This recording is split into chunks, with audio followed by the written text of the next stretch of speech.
Uma coisa que eu quero fazer antes de começar a falar é o seguinte: hoje é um dia especial. Hoje é o dia de cada companheiro dar uma flor ou um beijo na sua companheira. Cada companheira dá um beijo no seu companheiro, dá a flor. É o dia da gente abraçar quem a gente gosta, quem a gente ama. Então eu queria, Janja, te dar uma flor aqui. Te dar uma flor. Sabe? É singela. Foi comprada, eu estou sem dinheiro. Ela, sabe? Mas é com muito amor que eu te dou essa flor aqui, em homenagem ao Dia dos Namorados. É mole? Bem, a segunda coisa que eu queria falar com vocês era que eu preciso pedir desculpas a vocês. Não é possível a gente fazer um ato que já dura 3 horas, sabe, já 1 hora vocês estão com fome. Eu tinha um almoço aqui, eu suspendi o almoço porque eu tenho outro compromisso em Contagem, portanto a gente não vai almoçar, vai direto. E hoje, com o meio de comunicação moderno, não precisa mais, Rui, fazer tanta atividade tão demorada assim. É preciso a gente ser mais preciso e fazer as coisas mais rápido. Então eu quero começar pedindo desculpas a vocês. Ninguém tem culpa aqui, a não ser eu, que sou o chefe da turma aqui. Eu poderia ter tomado outras decisões para ir mais rápido. A terceira coisa que eu quero falar é que tem 2 pessoas ouvindo a gente. Uma está no céu, que é o Dom Luciano. Certamente ele está nos assistindo, ele está feliz, ele sabe que possivelmente a gente não tenha conseguido tudo que era possível conseguir, mas conseguimos aquilo que estava nos limites da nossa capacidade de negociação e que chegamos a um acordo. E outra pessoa que eu quero dar os parabéns, porque é de Mariana, está nos assistindo em São Paulo pela internet, é o grande escritor Fernando de Moraes, que escreveu a minha biografia, e ele está lá nos assistindo aqui, então vocês levantam a mão assim que o Fernando de Moraes vai cumprimentar vocês lá de São Paulo. E por último, dizer para vocês uma coisa, um quarto pedido de desculpa. Eu, quando decidi vir aqui, a gente bolou uma forma de fazer esse encontro aqui para que vocês entendessem o que é que está em jogo. Por isso foi preparado aquele negócio bonito, o Rui Costa falou, o Messias falou, todo mundo falou. Mas às vezes eu fico pensando, o que repercute na nossa cabeça quando você deve falar tantos bilhões, a gente nem sabe o que é tanto bilhão. A gente nem sabe o que significa o que é tanto bilhão, porque é muito bilhão na cabeça de quem ganha R$1.000. É muito bilhão. Então eu estava falando para o Rui Costa agora, a gente vai ter, sabe, primeiro esse material que foi divulgado aqui, Rui, a gente vai ter que fazê-lo da forma mais popular possível, porque nós temos interesse que cada um de vocês saiba, decore e salteado o que é que vai acontecer com vocês. E também nós vamos tentar fazer uma propaganda nas rádios locais de toda a região atingida pelo desastre, para que todo mundo saiba o que vai acontecer em cada área. Cada um sabe o que vai receber, porque senão o boato e a mentira toma conta da verdade. Então é preciso que a gente tome cuidado para fazer essas coisas.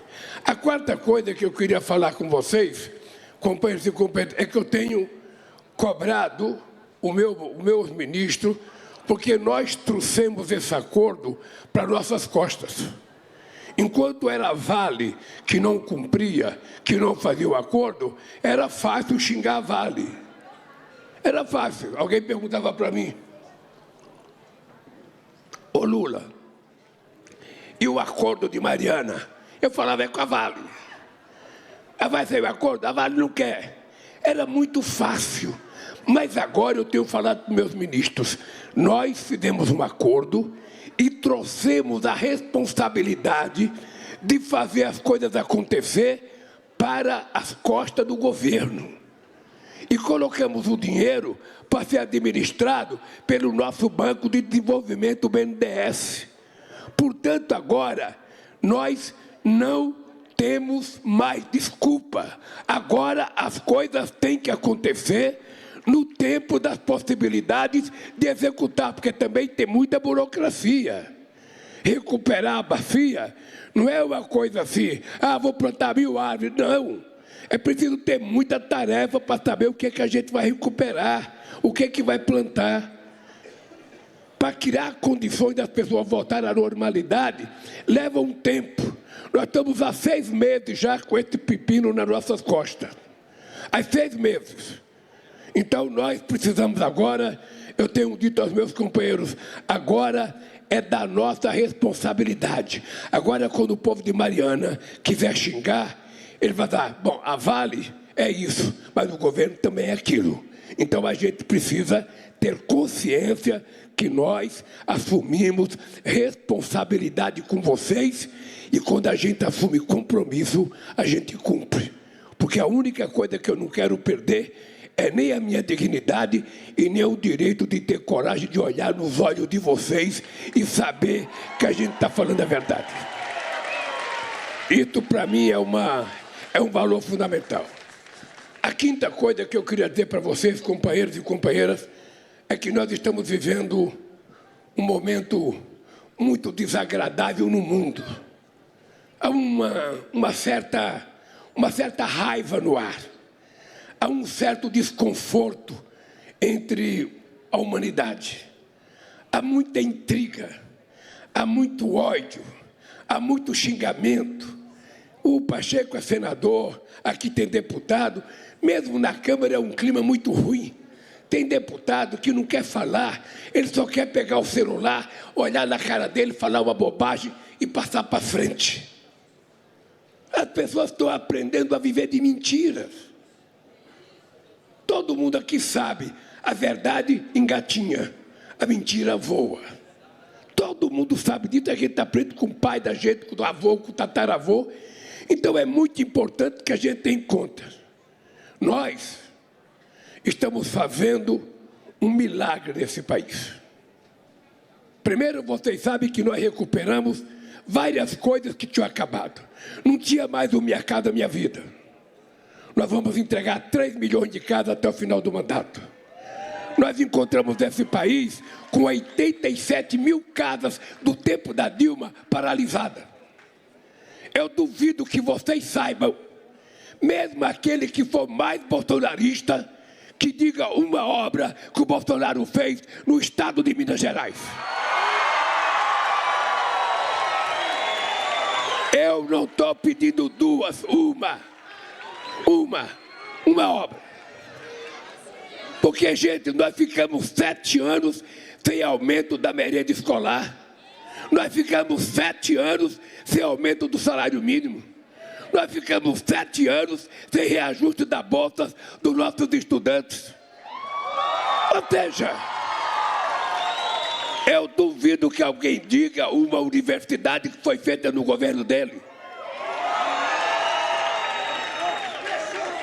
Ou seja, porque na verdade era um governo de destruição. Era um governo de mentira. Só sabia contar mentira na televisão. E isso foi durante 4 anos. Vocês sabem qual foi a última vez que o PIB brasileiro, a economia brasileira, cresceu acima de 3%? Foi em 2010, quando eu era presidente. Presta atenção, quando eu era presidente em 2010, a economia cresceu 7,5%. Eu deixei a presidência, o país nunca mais cresceu acima de 3%. Ele só foi crescer acima de 3% quando eu votei em 2023. Já faz 2 anos que a gente cresce acima de 3%. 3,2% e 3,4%. Vocês sabem quanto era a inflação quando nós pegamos esse governo? Vocês sabem, porque as pessoas precisam saber das coisas. Você sabe que o preço do óleo diesel de hoje é 22% mais barato do que o óleo diesel no tempo do Bolsonaro, em dezembro de 2022. Hoje, o óleo diesel é 22% mais barato. Eu pensei que o ministro ia dizer isso. Ele que é o homem de Minas de Energia. Tá? 22%. A gasolina hoje é o mesmo preço. Significa que em 2 anos e meio a gasolina continua no mesmo preço. E nós estamos recuperando esse país porque nós temos o menor desemprego da história do país, o maior crescimento da massa salarial, o maior crescimento do salário mínimo. E agora nós estamos tentando cobrar alguma coisa dos ricos. Mandamos para o Congresso Nacional um projeto de lei do imposto de renda para dizer que quem ganha até R$5 mil não pagará mais imposto de renda nesse país. E para isso, nós estamos dizendo, para poder quem ganha até 5 não pagar, quem ganha acima de 1 milhão por ano tem que pagar alguma coisa. Porque não paga. Nós estamos tentando corrigir esse país. E é muito difícil. Porque esse país teve, depois do governo da Dilma, depois que eles empicharam a Dilma, esse país entrou num processo de decadência e de destruição. E tudo que a gente faz é para tentar consertar. Todo dia vocês veem o pessoal falar, não, é preciso, sabe, separar o salário mínimo, não pode ser aumentado quem está aposentado. Quem está aposentado não precisa ganhar aumento. Aumento é só para quem está trabalhando. Ô, gente do céu, o mínimo é o mínimo. É tão pouco. E o que a gente faz? Quando a gente dá inflação, a gente não está dando aumento. A gente está apenas, sabe, fazendo uma recomposição do salário. Agora, quando é que a gente dá aumento? Quando o PIB cresce 3%, é o resultado da riqueza produzida por todos vocês. O PIB, quando você vê na televisão, PIB cresceu ou PIB caiu, é o resultado daquilo que a gente teve capacidade de produzir. Olha, se o PIB cresceu 3%, 4%, o que eu tenho que fazer? Distribuir esse crescimento para quem? Para o povo brasileiro, que é o responsável pelo crescimento. Aí você veja os empresários brigando, você veja os banqueiros, é só ver de vendo, o governo está gastando demais, esse governo dá Bolsa Família demais, esse governo dá benefício previdenciário demais, esse governo dá pé de meia demais, esse governo gasta muito com pobre e vai por aí afora. Vocês sabem quanto que nós gastamos com os ricos? Vocês sabem quantos bilhões a gente dá de isenção para os ricos desse país que não pagam imposto? 860 bilhões de reais. É 3 vezes o Bolsa Família, 4 vezes o Bolsa Família. Agora, o que a gente dá para eles é investimento. O que a gente dá para vocês é gasto. Ou seja, me parece que há uma sina desgraçada nesse país, que pobre tem que nascer pobre e morrer pobre.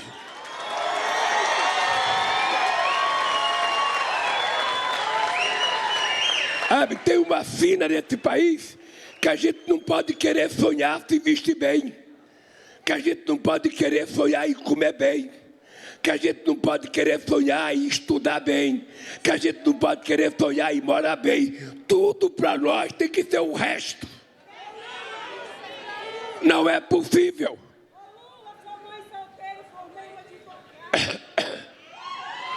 Aqui, ó. Isso que é prazeroso ouvir. Uma menina, mãe solteira, se virou advogada. Isso por conta do ProUni, isso por conta do FIES, isso por conta do que nós fizemos na educação. Porque a verdade, companheiros, é que a gente não pode esquecer a história para a gente não acreditar em qualquer mentira que nos conta. Esse país nunca quis que o seu povo estudasse. Eu acabei de falar isso na Academia Francesa de Letras, em que eu fui homenageado. Esse país é o último país da América do Sul a ter uma universidade. Porque pobres, vocês não foram feitos para estudar. Vocês foram para trabalhar. Trabalhar de empregada, trabalhar cortando cana, trabalhar na Vale, trabalhar de empregada doméstica. Quando, na verdade, a gente tem orgulho de trabalhar. Mas a gente quer estudar, porque a gente também quer ser doutor e quer ser doutora. E é isso que muita gente não se conforma com a minha passagem pela presidenta da República. E eu voltei a governar esse país, porque eu quero provar outra vez que é um torneiro mecânico sem diploma universitário que vai consertar outra vez esse país.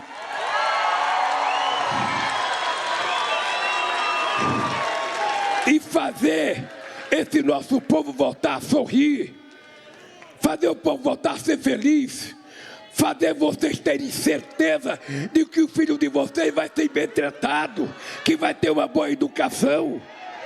É isso que nós precisamos garantir. E é por isso que eu não abro mão.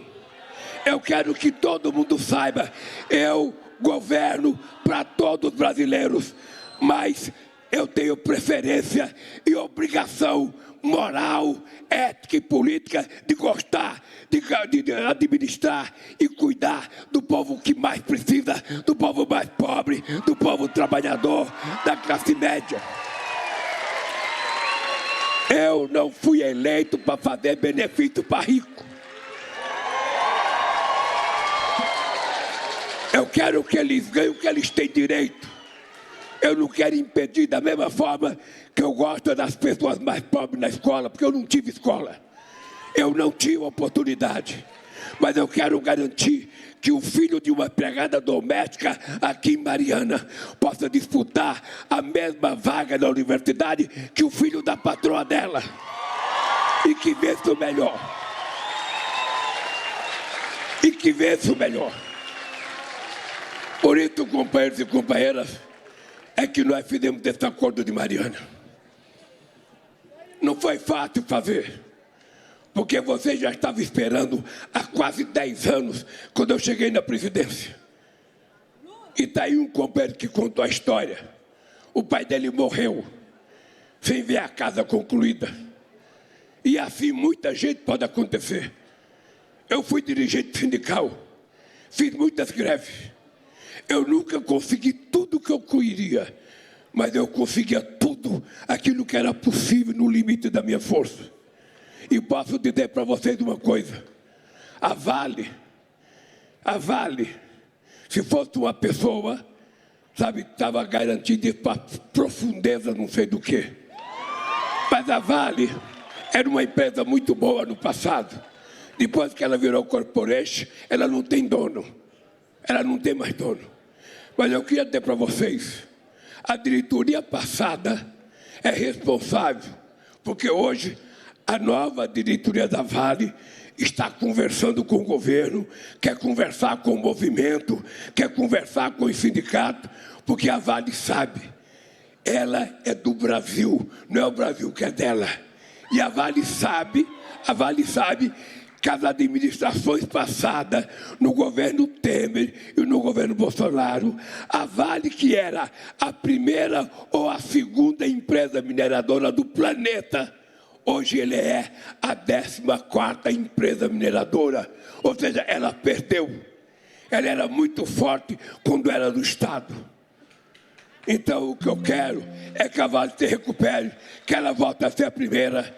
Eu quero que ela cresça, mas eu acho que a Vale tem que saber, e a nova diretoria sabe, de que a relação com o povo tem que ser respeitosa, civilizada e com muito respeito. É esse país que eu quero construir.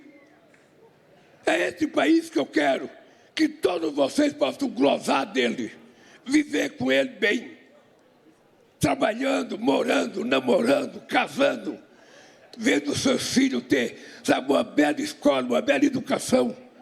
E aí vocês precisam aprender também, gente. É importante ter muito cuidado com o celular. Eu vou dizer uma coisa para vocês. Hoje, nós proibimos celular nas escolas. Porque uma criança, numa sala de aula com celular, sabe, o professor dando aula e ela fazendo o joguinho, não dava certo. E o que nós precisamos também é que nós precisamos nos educar.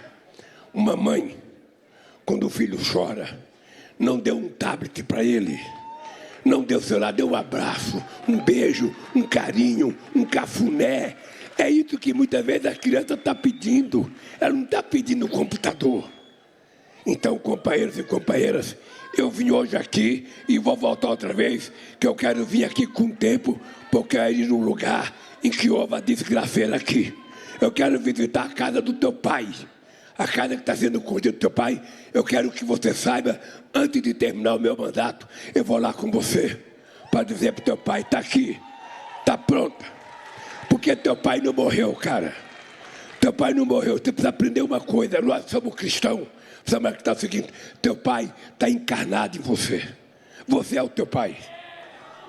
Você é o teu pai, como o teu filho vai ser você. Na verdade, a gente não morre.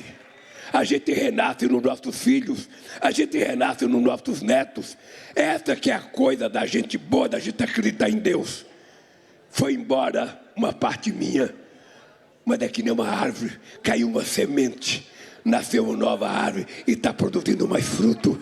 É isso que aconteceu, cara. Você é um fruto que o teu pai produziu e você vai continuar germinando outros frutos com o mesmo sangue, com o mesmo DNA. Você só tem que se lembrar do teu pai com as coisas maravilhosas que ele te ensinou. Olhar para o céu e saber, ele nesse instante está vendo o Lula falar comigo. E eu quero dizer, pai, obrigado pelo filho que você pôs no mundo. É isso que vale a pena a gente conversar. Então, companheiros, eu vou voltar aqui outra vez. E queria dizer para vocês o seguinte, olha, eu tenho mais um ano e 6 meses de governo. Eu vou dizer 3 coisas que a gente tem que fazer. Ainda que tem que fazer. A primeira, nós anunciamos já que quem consome até 80 kW não vai pagar energia, vai ter de graça. E quem ganha uma renda per capita de meio salário mínimo. A renda per capita é quando você soma tudo que ganha na família, divide pela quantidade de membros. O que dá é a renda per capita. Sabe? É assim. É mais ou menos assim. Você é sozinho, você ganha 2 mil. Então, tua renda per capita é 2 mil. Aí você casa, sua mulher não trabalha. Aí tua renda per capita já cai para metade, é só 1.000 seu e 1.000 dela. Você tem um filho, a tua renda per capita é dividida por 3. E assim vai. Então, quem ganha uma renda per capita até meio salário mínimo, não vai pagar mais energia até 80 kW. E quem ganha de 1 a 1,5 de renda, de 0, de meio salário mínimo a 1 e até 120 kW, vai ter um desconto. Por que nós estamos fazendo isso? Porque nós achamos que a energia nesse país está muito cara e os ricos estão pagando menos do que os pobres. Porque os ricos compram no mercado livre, o pobre compra no mercado regulado. Então, não é humano, não é justo, não é digno o pobre pagar mais do que o rico energia. A outra coisa que eu vou anunciar 3 coisas e vou parar, porque eu vou querer que implantar as 3 coisas. A outra coisa é a seguinte: nós vamos fazer uma política de financiamento, de reforma de casa. Ou seja, o companheiro aqui, ele tem uma casinha, ele não quer comprar uma casa nova, mas ele quer fazer um quartinho para a neta, ele quer fazer um banheiro novo, ele quer colocar uma banheira para ele, dia dos namorados, tomar um banho na banheira. Ele quer, é um direito dele. Porque a gente pensa que essa coisa é só para rico, ó. Então, veja, ele quer fazer uma garagem, ele quer fazer um banheiro novo, ele tem direito de ir no banco, pegar um empréstimo para pagar com bom tempo e fazer a reforma na casa dele. Esse programa vai ser anunciado esse mês. O outro programa é a questão do gás. É uma roubalheira esse negócio do gás. A Petrobras, ela entrega o botijão de gás. Presta atenção, o botijão de gás de cozinha sai da Petrobras a R$ 37,00 do botijão. Quanto é que vocês pagam aqui? Futuro governador. Futuro governador. Imagina uma coisa. Imagina uma coisa. Você acha que é normal a Petrobras entregar o gás a 37, ele chegar para esses pobres consumidores a 140? Alguém está ganhando dinheiro no meio. Então, nós vamos fazer uma política de gás. A ideia, o Alexandre está aqui, pode falar. A ideia é a gente fazer chegar na casa de todas as pessoas do Cade Único, é isso? A gente fazer o gás chegar de graça para vocês. Sabe? Olha, quanto que é o gás? Quanto vai ser o preço? Não, porque na verdade nós é que vamos pagar. Tá? Essa é uma coisa. E a outra coisa que eu quero fazer é uma política de crédito para os coitados que ficam entregando comida nesse país, numas motinhas bem velhas, vagabundas. Nós vamos querer fazer uma política de crédito para ele ter uma motozinha elétrica, sabe, para gastar pouca energia. E também vamos discutir outro benefício, porque o coitado que entrega comida, ele não tem um banheiro para utilizar. Ele às vezes vai entregar comida para os outros, com o nariz cheirando a comida do outro, o coitado está com fome. Então é preciso que a gente discuta um vale-refeição para esse companheiro. É importante a gente criar algumas condições. Ora, se a gente fizer tudo isso, a gente vai estar dando ao Brasil a dignidade que o povo brasileiro precisa. Eu quero dizer para vocês uma coisa, gente. Eu quero dizer para vocês uma coisa.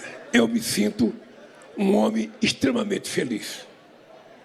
Eu, sinceramente, eu tenho certeza que eu ainda não fiz tudo que eu quero fazer.